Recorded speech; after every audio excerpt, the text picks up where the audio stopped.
Welcome to the Rap Soul Podcast, where we dive deep into the world of music that moves our hearts and gets our feet tapping. This is the intersection of rap and soul music from the 80s, 90s, and 2000s. We appreciate you for listening. Share this podcast with a friend or family member who loves music as much as you do. The podcast is hosted by 12 Kyle. Next up, the Rap Soul Podcast. What's up, y'all? It's your boy 12 Kyle from the Rap Soul Podcast. I want to thank each and every one of you for tuning in as you do each and every week. I really do appreciate it. I also wanted to offer a programming note. This particular episode, the Rap Soul Podcast Classic, is an old episode. And for some, it may have been something that they've heard before because it was initially on the flagship station, the 12 Kyle Podcast, back in 2016. But I wanted to give it to you guys here because the thing is that many of you didn't know my podcast existed in 2016. And the great thing about these episodes is that the information has not changed. It's not dated, and it's going to sound and feel as fresh as it did back then. So sit back and relax and check out this new episode from the Rap Soul Podcast Classic. I appreciate it. 5,000. Yo. Thanks again for checking out another edition of the 12 Kyle Podcast. I'm 12 Kyle, but you know that. If you haven't done so already, make sure that you subscribe to the podcast. You can find a podcast just about anywhere. We're on iTunes, Stitcher Radio, SoundCloud, Overcast FM, Pocket Cast, Google Play, Facebook, Twitter, Instagram, now on my own YouTube channel. So really, there's no reason not to subscribe to the podcast. All right, so check it out. Here's what we're going to talk about today. If you've been listening to the podcast, you know that this what we're doing now is featuring some albums this year that are actually turning 20 years old. Hip hop albums that are turning 20 years old. And today we're going to talk about one, July 2nd, 1996. De La Soul drops Stakes is High. And it's crazy when you think about it, because it's like you think to yourself, damn, it's been 20 years. But it actually has been 20 years. Now, you know De La Soul. If you don't know who De La Soul is, De La Soul obviously is three members: Paz the Noose, whatever you want to call him, Plug One, my man Trugoy the Dove, or Dave, and Mace. Three cats from Long Island, and they let you know that they're from Long Island. And of course, obviously, the group was formed in 1987. Now, what's interesting about this particular group and this particular podcast is that, unlike some of the other ones, podcasts that we've done, artists were on their first album, second album, so forth and so on. This was actually De La Soul's fourth studio album. They had dropped 3 Feet High and Rising in 1989, came back in 91 with De La Soul is Dead, and Balloon Mind State in 1993. So this was the fourth go round. One of the things that stood out about this album was the absence of Prince Paul, the guy who actually founded the group, legendary Prince Paul.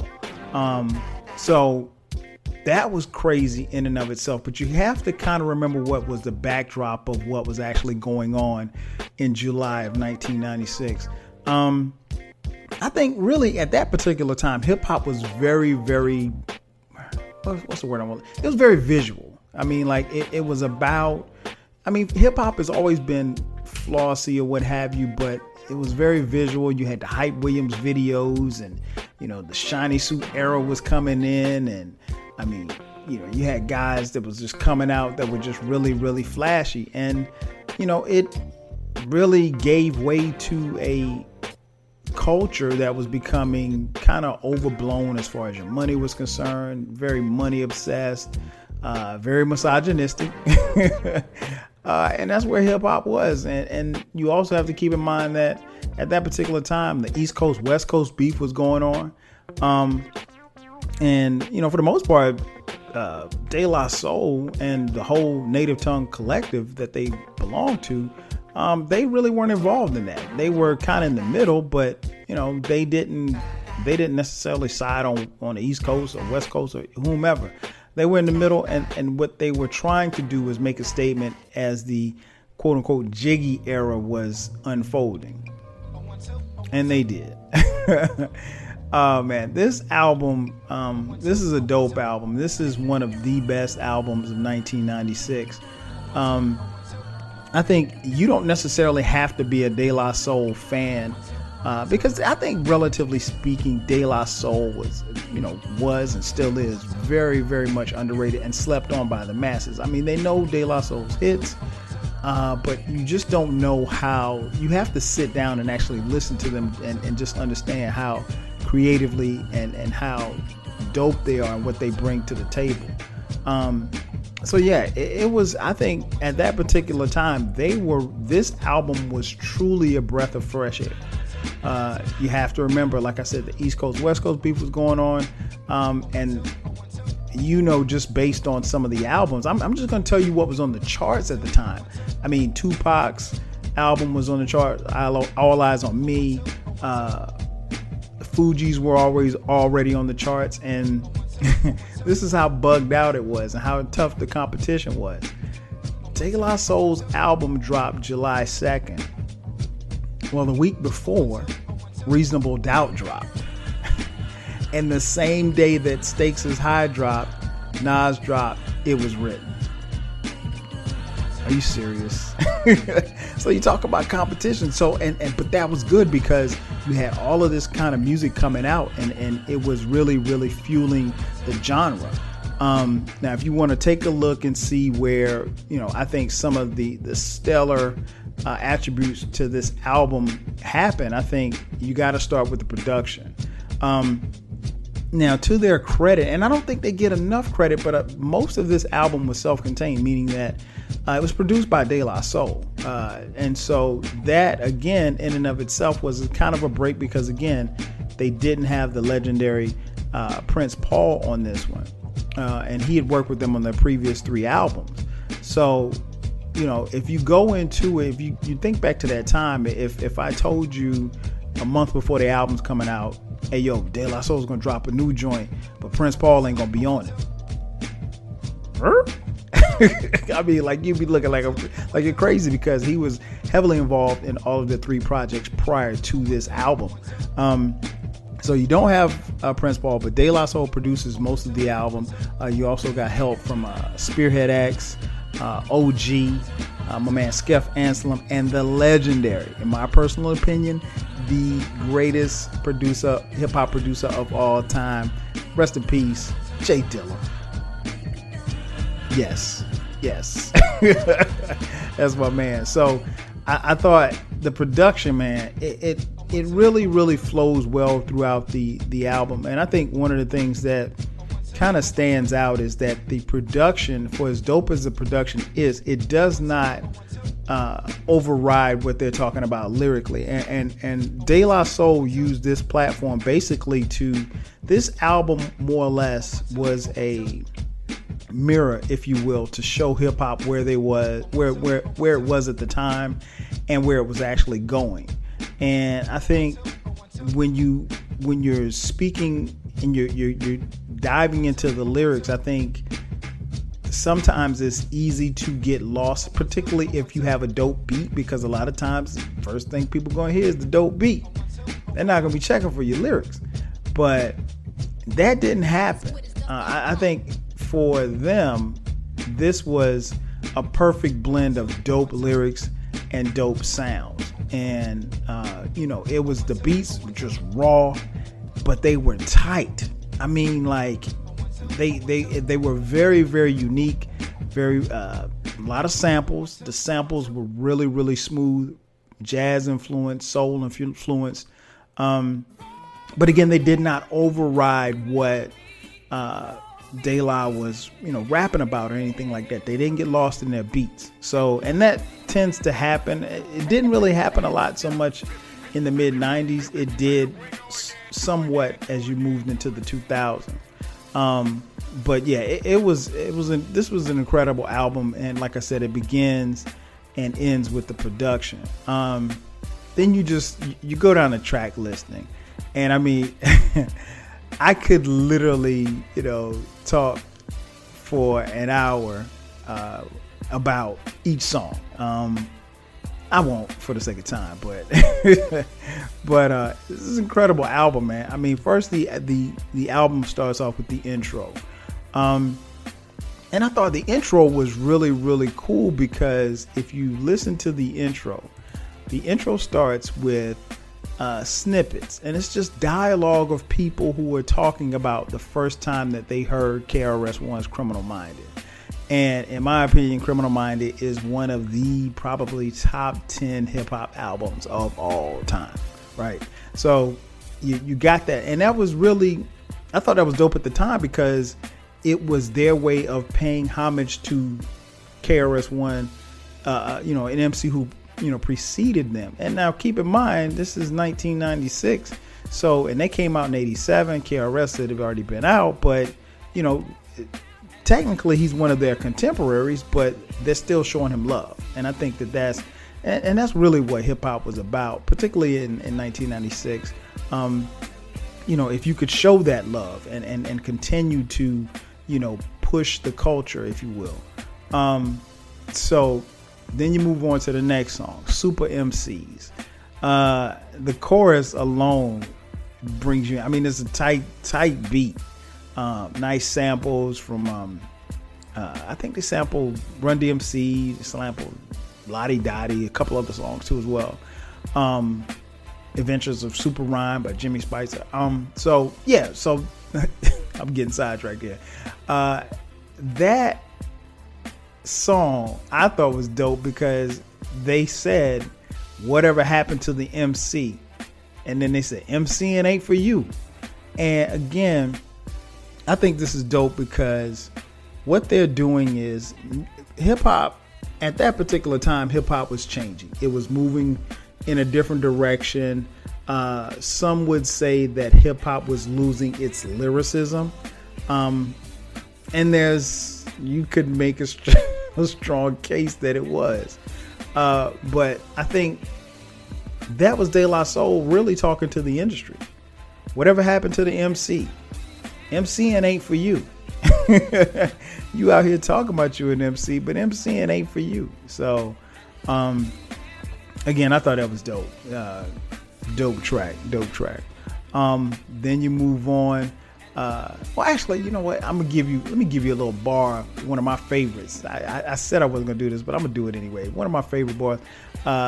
Paz says, he said, within this program of rap, I'll eradicate the glitches.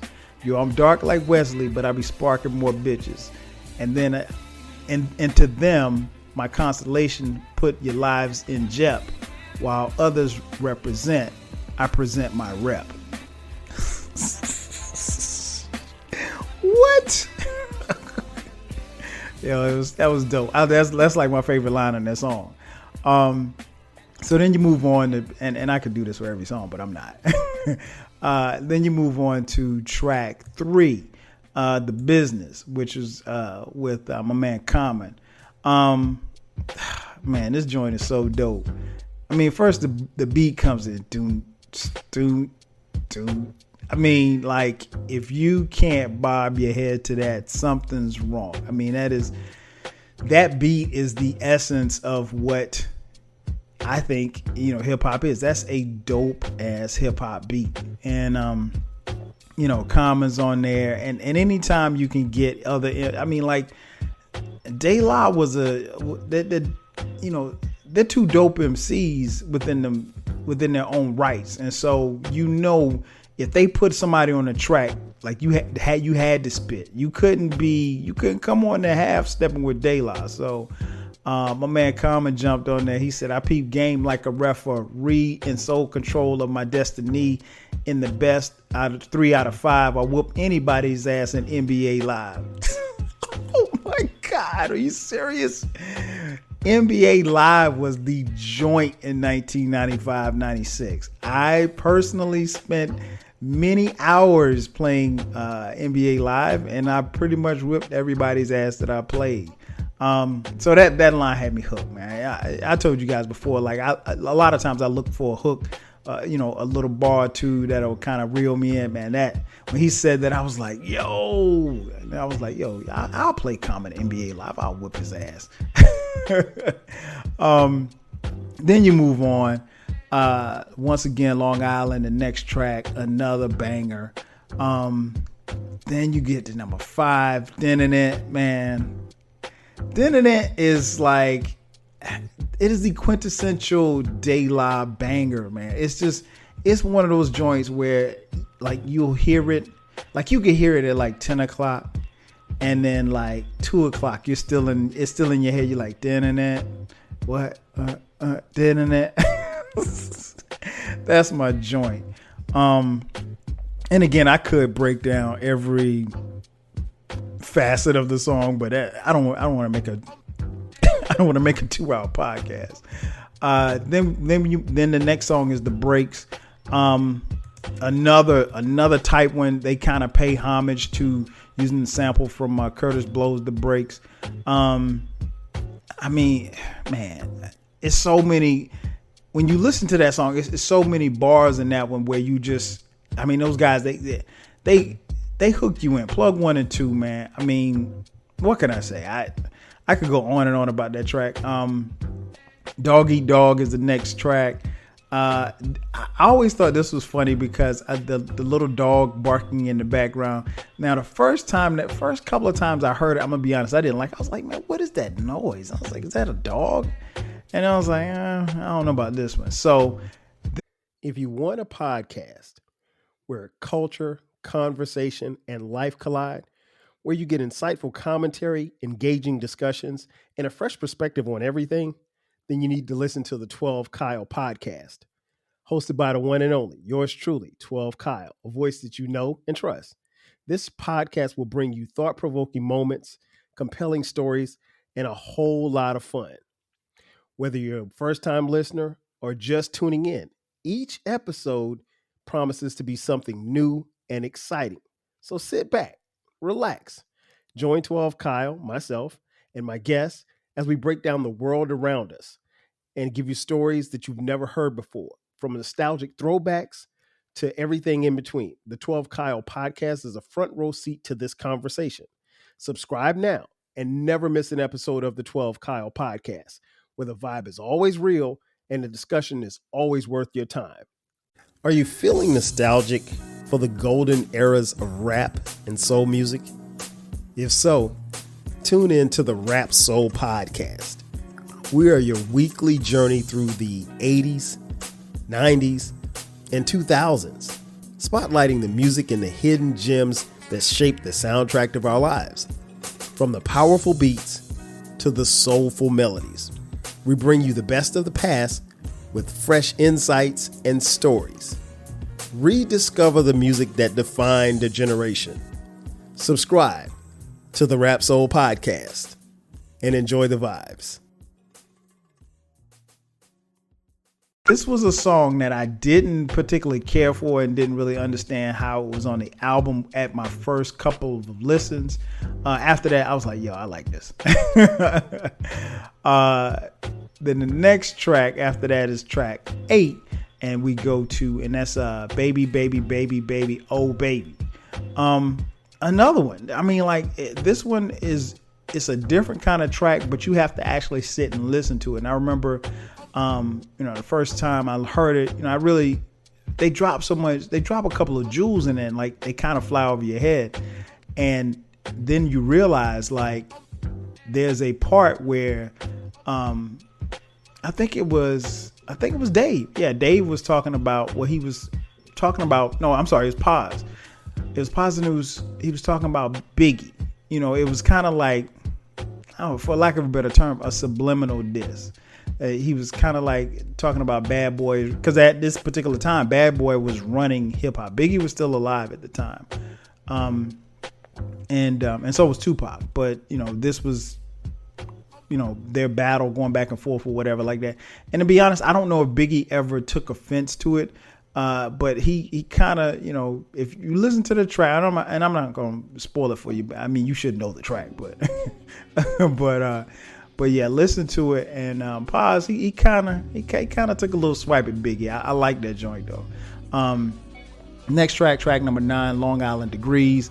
One thing I loved about De La is that they really put on for where they were from. They let everybody know that they were from Long Island. And I think that was interesting because, like, at that particular time, I mean, we had EPMD, we had Rakim, but and De La, but they weren't really. I mean, I guess I'll put it like this: if you weren't from the tri-state area, like, you heard of Long Island, but you didn't know like where the hell Long Island. I mean, unless you're like a geography buff like me, you didn't know where the hell Long Island was. Like, you knew it was in New York, but I mean, you didn't know. So, but I thought that was really, really cool because at that particular time in hip hop, all of the MCs that were coming out, they were either from Harlem or, I mean, a few from Harlem, but they pretty much was from the Bronx or Brooklyn, or Queens. And like I said, there were some from Long Island, not a lot, but they really put on for Long Island. Next track, Better Listen. Better Listen was different, man, because it dealt with a topic that really wasn't explored in depth back then. Women. I mean, it really dealt with women. So I think when you listen to that track, damn right, you better listen. I think, man, that track is a good track, man, and they really talk about how, how a woman can be pursued and then how she reacts to a man pursuing her, and so forth and so on. And then it's witty and they're spitting rhyme and they're spitting game to it too at the same time. So love that track. Next one of my favorite tracks on the album, It's So Easy, man, with the lazy type horns. Oh man, that song, I could go bar for bar in this one. It's So Easy, one of my favorite De La Soul songs. Not my favorite, but it's one of my favorites. But a dope song. Then you got 4 More featuring John A. And John A at the time was, had they come out yet? I'm not even sure if they had come out yet. If they did, I think they did. I think they came out right around that time. But that was good. I thought that was a good look, putting them on the song. Another tight song. Then you get the track 13, the Big Brother beat. Man, when I say bars, I mean bars. This one features Mos Def, and for a lot of people, not for me, but for a lot of people, this was the first time that they heard Mos Def on a track. I'd heard Mos Def prior to this, but this was the first time for a lot of people that Mos Def was exposed to the masses, and he ripped it. I mean, he tore it up, man. Great track. After that, Down Syndrome, Pony Ride. Then you come to the title track of the album, Stakes Is High. This song is my favorite song on the album. I would say it's my favorite De La Soul song. Man, and again, I could go bar for bar, but I'm gonna hit you with this. My man Dove said, I'm sick of bitches shaking ass. I'm sick of talking about blunts. Sick of Versace glasses. Sick of slang. Sick of half-ass award shows. Sick of name brand clothes. Sick of R&B bitches over bullshit tracks. Cocaine and crack, which brings sickness to blacks. Sick of swole head rappers with the sickening raps. Clappers and gats making the whole sick world collapse. Yo. Stakes is high, man. The stakes is high. Oh my God, he killed it. That whole album, I mean, that whole song, man, is, and obviously another reason why I love the song. The beat is crazy, produced by the late great Jay Dilla.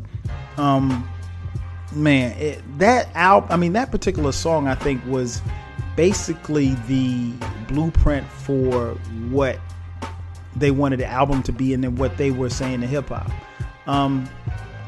Stakes is high. We're at this album basically was saying, like, look, we're at a crossroads. We either got to get it right. We got to either step our game up, or we got to get it right. We got to get back to, spitting and having a good time and putting out this great music, or, we're going to lose it. And to some degree, this was a staple in what hip hop was supposed to be, in the direction it was supposed to be going. And, for lack of better terms, in a lot of ways it went in the other direction. This particular song is, like I said, my favorite song, man. And I always found it interesting that, and if I ever got a chance to, meet one of the guys from De La Soul, I would ask any of them, Dave, or I'd ask Paz or Mace, why would you put Stakes is High at the end of the album? I always thought that was interesting, and I mean, like, from a fan's perspective, I love it because it became, like I said, one of my favorite songs. But it's at the end of the album. There's only one other track, which is Sunshine, which is a great closure to the album, I think. But man, I would like to know that, because I think there has to be some reason. Because normally when you have, like, I guess, like a lead song, and this song obviously was released and they did a video for it, so forth and so on. But yeah, it was on the album. It was actually track 16 of 17. So I thought that was interesting. So yeah, that is I mean, like I said, man, incredible song, incredible closure to an incredible album. I tell you what, we're going to take a quick commercial break, come back, and I'll tell you why I think this album's relevant and, what impact it had on 1996. Hang on a second. We'll be right back in a second. Was there a particular song or artist that made you feel like this is what I want to do? Like, I want to rhyme? In the early days, man, it was just such a phenomenon. You did it. It was just like breakdancing. Like, you had to do it, and then all of a sudden, whoever was really good at it, they kept doing it. So it was kind of like that for us. I think it's like everyone. It just went from, super rapping with Grandmaster Flash on to, like, whether King Tim or Sugar Hill Gang. When it just came about and you heard the tapes and people DJing, you just wanted to do it. You know what I'm saying? You wanted to be a part of that. I mean, I don't even know if they felt that way. Like, even when it really first approached, it wasn't even MCing. I wanted to DJ. Like, the DJ was the man. Like, being able to cut and listen to tapes of you cutting back and forth, and someone on mic was just doing echoes. I mean, I wasn't even really thinking from a lyrical standpoint. But hip hop just touched you like that. And when you realize, when a friend of yours would be like, yo, you beatbox well, or yo, you can DJ well, then you start getting that positive affirmation, like, yo, okay, let me keep trying it and let's see where we can go with it. And just like that, we're back.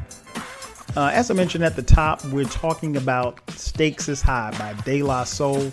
The album dropped July 2nd, 1996. So it's 20 years old.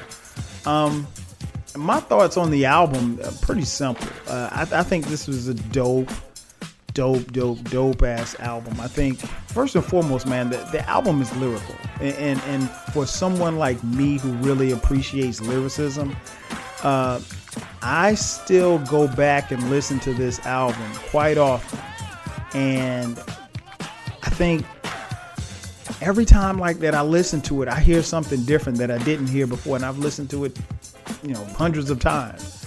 And I think that that's one of the great things about hip hop, when you can go back and listen to something that you haven't, that you're very familiar with, but you haven't heard it in a while or what have you, and you listen to it and you pick up on little subtleties of maybe a verse here or a word here that you didn't pick up on before. I think that's one of the beauties of hip hop and the musical genre that we have.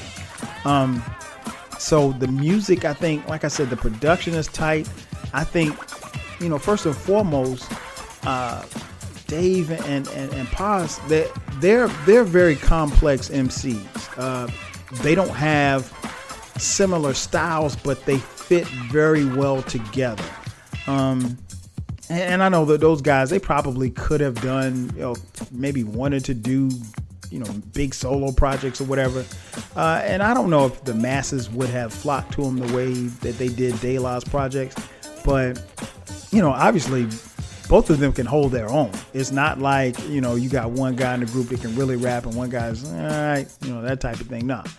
Both are very, very well accomplished MCs that can hold their own, that can spit flames.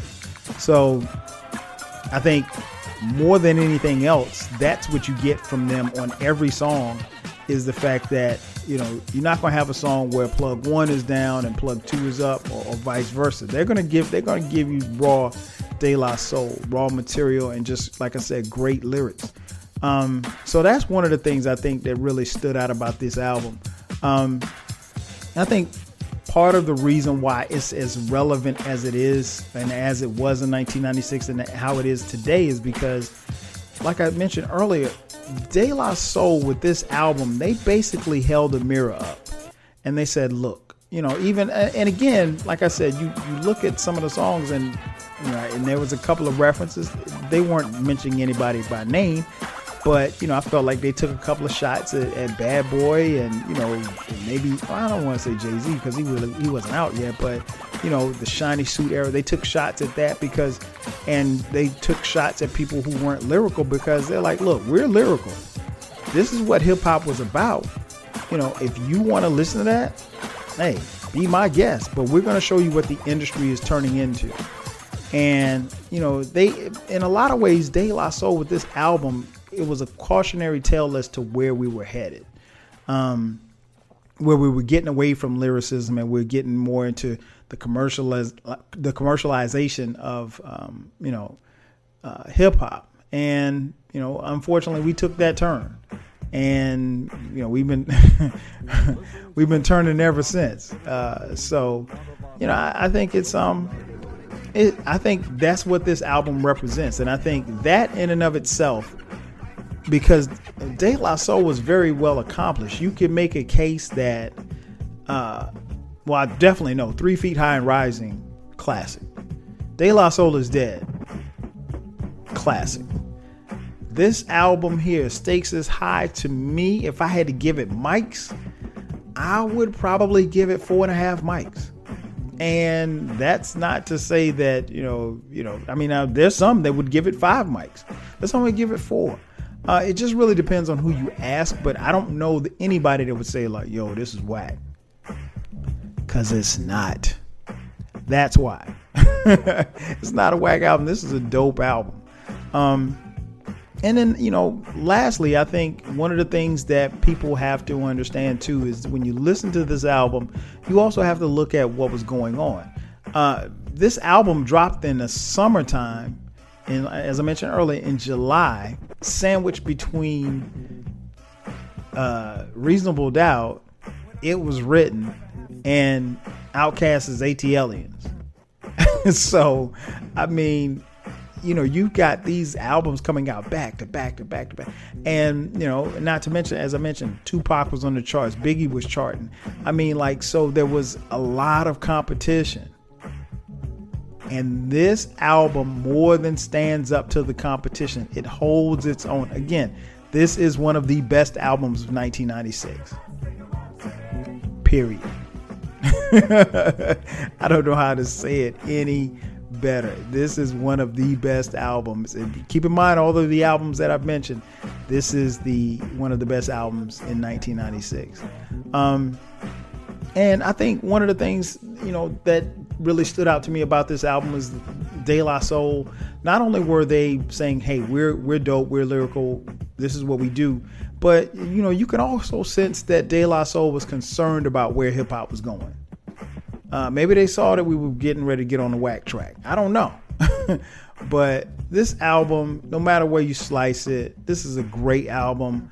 If you haven't listened to it, listen to it. If you haven't bought it yet, buy it, and listen to it. I mean, it's the essence of MCing. And I think in 1996, that's about all that you could ask for. Dope beats, dope rhymes. What more could you want? Thanks again for checking out another edition of the 12 Kyle podcast. I'm your host, 12 Kyle. I'll holler at you next time. 5,000. Thank you for listening. This concludes the episode. Be sure to subscribe to the Rap Soul podcast. You can find the podcast wherever you get your podcasts. Follow the podcast on social media. And feel free to continue this discussion on our Reddit page. More importantly, share this podcast with a friend or family member who loves music as much as you do. Until next time, 5,000.